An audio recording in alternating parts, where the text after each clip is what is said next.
India के दिल में डर और खौफ से घिरा हुआ एक जेल खड़ा है।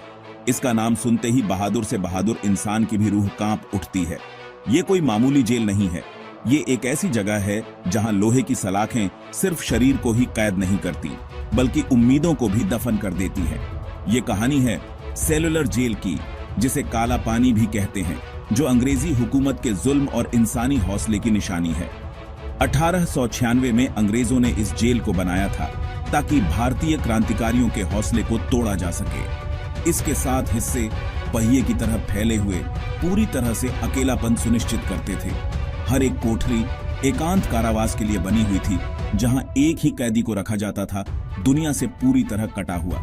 यहां सन्नाटा ही सन्नाटा होता था, जो सिर्फ लोहे के दरवाजों की आवाज और पहरेदारों के कदमों से टूटता था। आज सेलुलर जेल आजादी की लड़ाई की एक खौफनाक याद दिलाता है। इसकी दीवारें उन अकल्पनीय यातनाओं, अटूट साहस और उन लोगों की अदम्य भावना की कहानियां बयां करती हैं, जिन्होंने एक स्वतंत्र भारत का सपना देखा था। यह एक संग्रहालय के रूप में कार्य करता है, जो स्वतंत्रता के लिए किए गए बलिदानों का मार्मिक स्मारक है। लेकिन क्या होगा अगर ये दीवारें बोल सकती होती? अपनी चारदीवारी के अंदर बिताई गई जिंदगियों और मौतों की कौन सी कहानियां सुनाती? आइए लोहे के दरवाजों से आगे बढ़ते हैं और भारत की सबसे कुख्यात जेल के दिल में उतरते हैं। यहां की हवा भारी है, पसीने, निराशा और डर से भरी हुई। ये दम घोंटू सन्नाटा, जो कभी यातना देने का एक तरीका था, अब बीते हुए कल के सायों से गूंज रहा है। हर पत्थर, हर ईंट इन दीवारों के भीतर सहन की गई पीड़ा और दर्द को प्रतिध्वनित करता है। ऐसी कहानियां भरी पड़ी हैं जिनमें कैदी इस अकेलेपन से पागल हो गए। उन लोगों की फुसफुसाहट जिन्होंने अपनी सेल की दीवारों पर अपने नाखूनों से संदेश खुरचे, अपनी मौजूदगी का कुछ निशान छोड़ने के लिए बेताब। उन लोगों के किस्से जिन्होंने विरोध किया, जिन्होंने अपने दृढ़ विश्वास में ताकत पाई, वो भी ऐसी क्रूरता के सामने जिसकी कल्पना भी नहीं की जा सकती। ऐसी ही एक कहानी वीर सावरकर की है, जो एक महान क्रांतिकारी नेता थे, जिन्होंने अपने एकांत कारावास के समय का उपयोग खुद को शिक्षित करने के लिए किया। उन्होंने कांटों से अपनी कोठरी की दीवारों पर कविताएं और छंद उकेरे, अपनी जेल को सीखने और विरोध करने के एक पवित्र स्थान में बदल दिया। उनका हौसला कठोर परिस्थितियों से भी नहीं टूटा, जो इंसानी इच्छा शक्ति की ताकत का प्रमाण है। अतीत की ये गूंज सेल्यूलर जेल के गलियारों में आज भी गूंजती है, जो आजादी की कीमत की याद दिलाती है। ये हमें याद रखने का आग्रह करती हैं, इन दीवारों के भीतर दिए गए बलिदानों को कभी न भूलने का। सेलुलर जेल के अंदर जीवन नर्क से कम नहीं था। हर दिन जीने के लिए संघर्ष था, अकल्पनीय कठिनाई के खिलाफ धीरज की परीक्षा। कैदियों से उनकी पहचान छीन ली जाती थी, उन्हें केवल नंबरों तक सीमित कर दिया जाता था। उनका दिन सुबह होने से पहले ही शुरू हो जाता था। लोहे के दरवाजों की आवाज एक और कठिन दिन की शुरुआत का संकेत देती थी। पानी जैसा दलिया नाश्ते में मिलता था, जो उन्हें आगे आने वाले कड़ी मजदूरी के लिए तैयार करता था। कैदियों को तेल की चक्की में काम करने के लिए मजबूर किया जाता था। घंटों बीजों को पीसते रहते थे, उनके शरीर दर्द करते थे, उनकी आत्मा टूट जाती थी। दोपहर का सूरज बेरहमी से उन पर पड़ता था, उन्हें काम से कोई राहत नहीं मिलती थी। हवा पसीने और निराशा की गंध से भरी हुई, घुटन भरी थी। शामें कोई राहत नहीं लाती थीं, केवल उनकी एकांत कोठरियों का ठंडा, नम अंधेरा और रात भर भूख लगी रहती थी, जो कभी कम नहीं होती थी। ये थी सेलुलर जेल के कैदियों की जिंदगी, दुख और निराशा का एक अंतहीन चक्र। फिर भी निराशा की इस खाई में भी इंसानी भावना ने जीने के रास्ते खोज लिए। सलाखों और कैदी नंबरों के पीछे इंसान थे। हर वर्ग के लोग, स्त्री और पुरुष एक स्वतंत्र भारत में अपने अटूट विश्वास से एकजुट थे। उनकी कहानियां, जो अक्सर इतिहास के पन्नों में खो जाती हैं, सुनने लायक हैं। उनमें से एक थे बटुकेश्वर दत्त, एक युवा क्रांतिकारी जो अपने उग्र तेवर और अटूट दृढ़ संकल्प के लिए जाने जाते थे। उन्होंने भगत सिंह के साथ, जो एक और महान क्रांतिकारी थे, अपने मुकदमे को विरोध का मंच बना दिया। उनकी आवाजें अदालत कक्ष में गूंज उठी, अपने देश के लिए आजादी की मांग कर रही थीं। फिर थे शिव वर्मा, एक लेखक और बुद्धिजीवी, जिन्होंने जेल में अपने संस्करण लिखने के लिए समय का उपयोग किया। उनके शब्द कागज के टुकड़ों पर तस्करी करके बाहर भेजे गए, जेल के जीवन की भयावहता और कैदियों की अटूट भावना की एक भयानक झलक पेश करते हैं। ये सिर्फ अपराधी नहीं थे, ये स्वतंत्रता सेनानी, विचारक, कलाकार और सपने देखने वाले थे। उनकी कहानियां हमें याद दिलाती हैं कि हर जेल की वर्दी के पीछे एक इंसानी दिल धड़कता है, जो असाधारण लचीलापन और साहस करने में सक्षम है। उम्मीद एक नाजुक लौ की तरह जेल की दीवारों के भीतर धुंधली सी टिमटिमा रही थी।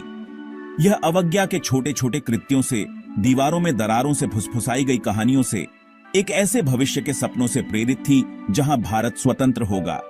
कैदियों ने संवाद करने के लिए नए नए तरीके खोज निकाले। वे पाइपों पर संदेश टैप करते, गुप्त भाषा का इस्तेमाल करते और यहां तक कि दीवारों में बड़ी मुश्किल से खोदे गए छेदों से फुसफुसाते भी थे। ये गुप्त बातचीत, हालांकि जोखिम भरी थी, एक जीवन रेखा थी जो उन्हें याद दिलाती थी कि वे अकेले नहीं हैं। धार्मिक सभाएं, हालांकि प्रतिबंधित थीं, गुप्त रूप से आयोजित की जाती थीं, जो सांत्वना और शक्ति प्रदान करती थीं। प्रार्थनाओं का जाप अंधेरे में एक फुसफुसाते हुए उनके विश्वास और स्वतंत्रता की लड़ाई के प्रति उनकी प्रतिबद्धता को दोहराता था। निराशा का सामना करने पर भी आशा ने खिलने का रास्ता खोज लिया, उन लोगों की अदम्य भावना से पोषित जिन्होंने टूटने से इनकार कर दिया। कारावास के शारीरिक दाग तो समय के साथ फीके पड़ सकते हैं, लेकिन सेल्यूलर जेल की दीवारों के भीतर दिए गए मानसिक जख्म बहुत गहरे थे। वर्षों का एकांत कारावास, लगातार यातनाएं और भयानक निराशा ने कैदियों की आत्मा पर एक अमिट छाप छोड़ी। कई लोग अपनी रिहाई पर खुद को बाहर की दुनिया के साथ ढालने में असमर्थ पाते थे। यादों से प्रेतवाधित, बुरे सपने से त्रस्त, वे एक ऐसी दुनिया में अपनी जगह पाने के लिए संघर्ष करते थे जो उनके बिना आगे बढ़ चुकी थी।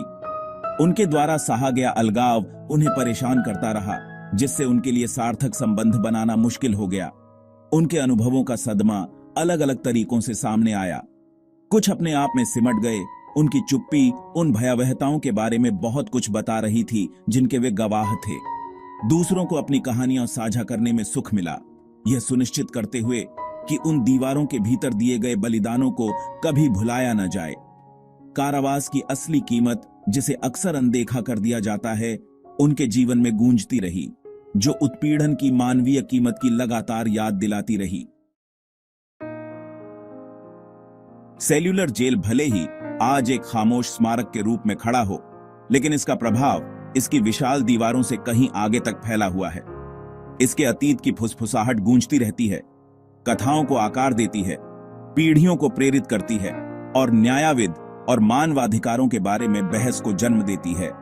सेल्यूलर जेल की कहानियां भारत की राष्ट्रीय चेतना का एक अभिन्न अंग बन गई हैं। इन्हें पाठ्य पुस्तकों में बताया जाता है, फिल्मों में अमर कर दिया जाता है और पीढ़ियों से सुनाया जाता है, यह सुनिश्चित करते हुए कि उन दीवारों के भीतर दिए गए बलिदानों को कभी भुलाया न जाए। जेल उत्पीड़न की मानवीय कीमत और मानवाधिकारों की रक्षा के महत्व की दिलाता है। इसकी विरासत अधिक न्याय संगत और न्यायपूर्ण समाज के लिए चल रही लड़ाई को हवा देती है, जहां हर व्यक्ति के अधिकारों का सम्मान और संरक्षण किया जाता है। सेल्यूलर जेल का प्रभाव समय को पार कर जाता है, जो हमें याद दिलाता है कि स्वतंत्रता की खोज एक निरंतर संघर्ष है और मानवाधिकारों की लड़ाई अभी खत्म नहीं हुई है। सेल्यूलर जेल न्याय और सजा के बीच जटिल संबंधों के एक स्मारक के रूप में खड़ा है। यह हमें अपने अतीत के बारे में असहज सच्चाइयों का सामना करने और कैद की प्रकृति पर विचार करने के लिए मजबूर करता है। यह प्रतिशोध के बारे में है या पुनर्वास के बारे में, यह सजा के बारे में है या सुधार के बारे में। सेल्यूलर जेल की कठोर वास्तविकताएं, पीड़ा और निराशा की कहानियां ऐसे संस्थानों की प्रभावशीलता और नैतिकता के बारे में बुनियादी सवाल उठाती हैं।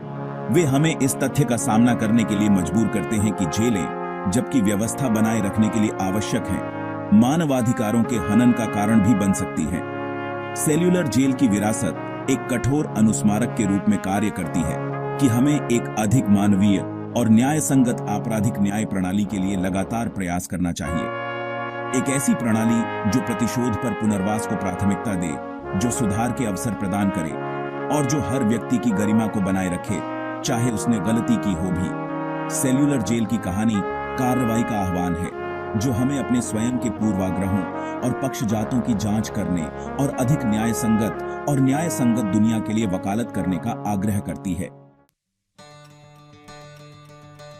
दुखद इतिहास और पीड़ा की प्रेतवाधित गूंज के बावजूद सेल्यूलर जेल अदम्य मानवीय भावना के प्रमाण के रूप में भी खड़ा है।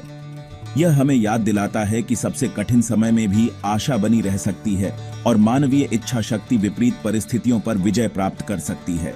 कैदियों का लचीलापन, उनके लक्ष्य में उनका अटूट विश्वास, अवज्ञा के उनके कार्य चाहे कितने भी छोटे क्यों न हों, आशा की किरण के रूप में कार्य करते हैं। वे हमें याद दिलाते हैं कि अकल्पनीय क्रूरता का सामना करने पर भी मानवीय भावना विरोध करने, सहन करने और मजबूत बनकर उभरने के तरीके खोज ही लेती है। सेल्यूलर जेल, जो कभी उत्पीड़न का प्रतीक था, प्रतिरोध, लचीलापन और स्वतंत्रता की अटूट खोज के प्रतीक में बदल गया है। यह विपत्ति पर काबू पाने और आशा और दृढ़ संकल्प के साथ पीड़ा की कठिन परीक्षा से उभरने की मानवीय भावना की शक्ति के प्रमाण के रूप में खड़ा है। सेल्यूलर जेल की कहानी एक शक्तिशाली अनुस्मारक है कि सबसे अंधेरी रातों में भी मानवीय भावना चमकने का रास्ता खोज ही लेती है, जो एक उज्जवल भविष्य की राह प्रकाशित करती है। जब हम सेल्यूलर जेल की विरासत पर विचार करते हैं तो हम पर जिम्मेदारी का भाव आ जाता है।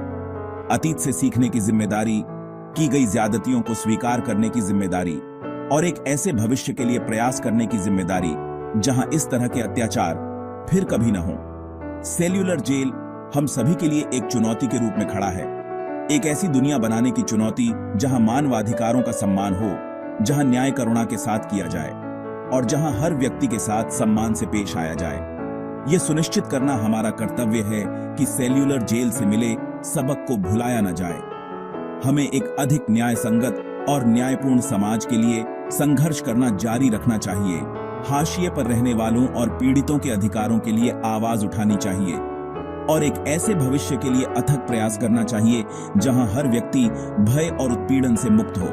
सेल्यूलर जेल भले ही अतीत का अवशेष हो, लेकिन इसकी कहानी गूंजती रहती है, जो हमें एक अधिक न्याय संगत और मानवीय कल बनाने का आग्रह करती है।